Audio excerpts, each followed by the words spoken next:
महाराष्ट्रातील 80% अनुदानित म्हणजेच 3261, 3379, 3361 आणि 0511 या लेखा शीर्षाखालील पगार घेणारे तमाम शिक्षक शिक्षकेतर बंधू आणि भगिनींनो नमस्कार।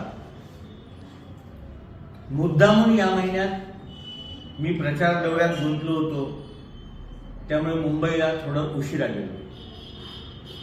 मुद्दामून एवढ्या करता म्हणतो की मी जेव्हा जेव्हा या पगाराकरता व्हिडिओ देण्याचा प्रयत्न केला तेव्हा काही लोकांनी अतिशय उपहासात्मक प्रतिक्रिया व्यक्त केल्या की हे ते होणारच होतं, तुम्ही नेमके काय तीर मारले। म्हणून यावेळेस पाहिलं की थोडं प्रचारात गुंतलो होतो आणि मुंबईला गेलो नाही।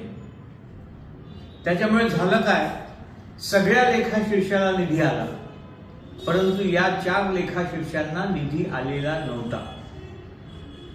मग मागच्या आठवड्यात मुंबईत आलो होतो, 558 कोटीची फाईल बनवली, ती वित्त विभागापर्यंत पोहोचवली आणि आज परत आलो। आज जी 558 कोटी रुपये मागणी करणारी नसती होती त्यामध्ये 512.82 करोड इतके मंजूर करून घेतले आणि आज ती फाईल आता शिक्षण विभागाला रवाना होईल।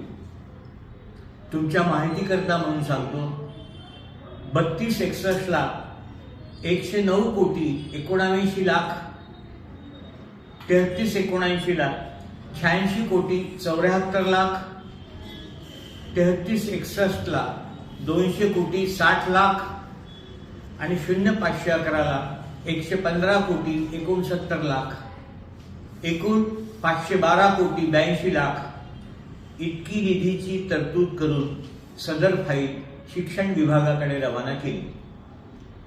आता उद्या साधारणतः याच्यावर निधी वितरणाचा शासनादेश निघेल, उद्या तो पुण्याला पोहोचेल। परवा म्हणजे 3 तारखेला जर निवडणूक कामात डायरेक्टर ऑफिसचे लोक व्यस्त नसतील तर परवाला किंवा 4 तारखेला तिथून निधी वितरणाचा आदेश निघेल आणि प्रत्यक्ष क्षेत्रीय कार्यालयाला तो 4 तारखेपर्यंत निधी पोहोचेल। त्याच्यानंतर आपले बिल जातील आणि 10 डिसेंबर पर्यंत आपले नोव्हेंबर महिन्याचे पगार होतील। हा सगळा आटापिटा, हा सगळा जीवाचा राडा हे करत असताना मतदारसंघात कमी लक्ष देतो आहे। मतदारसंघाची सगळी नीव, सगळी जबाबदारी तुमच्यावर आहे।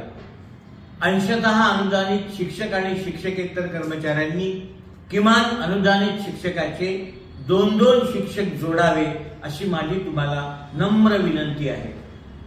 तुर्तास एवढेच, डिसेंबरचा पगार 10 तारखेपर्यंत होईल।